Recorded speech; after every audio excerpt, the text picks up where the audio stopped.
بسم اللہ الرحمن الرحیم۔ السلام علیکم ورحمۃ اللہ وبرکاتہ۔ آج کی اس ویڈیو میں بات کریں گے خواب میں روزہ رکھنا کیسا۔ تو اس کی مختلف صورتیں ہیں۔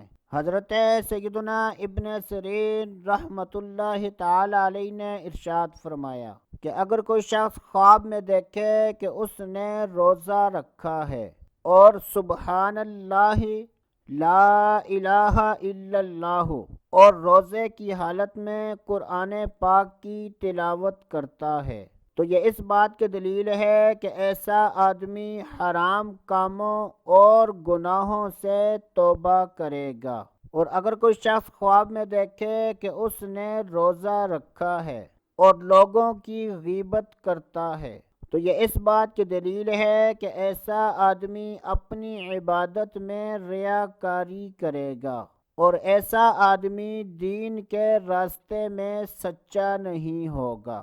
حضرت سیدنا امام جعفر صادق رحمۃ اللہ تعالی علیہ نے ارشاد فرمایا کہ اگر کوئی شخص خواب میں دیکھے کہ اس نے روزہ رکھا ہے تو اس کی 10 تعبیریں ہیں: بزرگی ملنا، حکومت ملنا، تندرستی، عزت اور مرتبہ ملنا، توبہ نصیب ہونا، فتح حاصل کرنا، نعمت ملنا، حج کرنا، جہاد کرنا اور لڑکا پیدا ہونا۔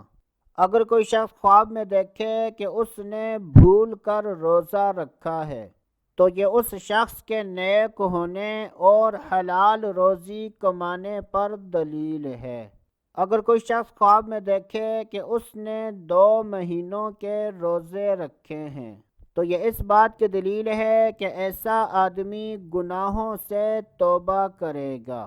اگر کوئی شخص خواب میں دیکھے کہ وہ لگاتار روزے رکھ رہا ہے تو یہ اس بات کی دلیل ہے کہ ایسا آدمی حج کی سعادت حاصل کرے گا۔ اللہ عز و جل سے دعا ہے کہ اللہ عز و جل ہمیں اچھے خواب دیکھنے، برے خوابوں سے بچنے کی توفیق عطا فرمائے۔ تو دوستو، ابھی کے لیے اتنا ہی۔ اگلی ویڈیو تک اجازت۔ اللہ حافظ۔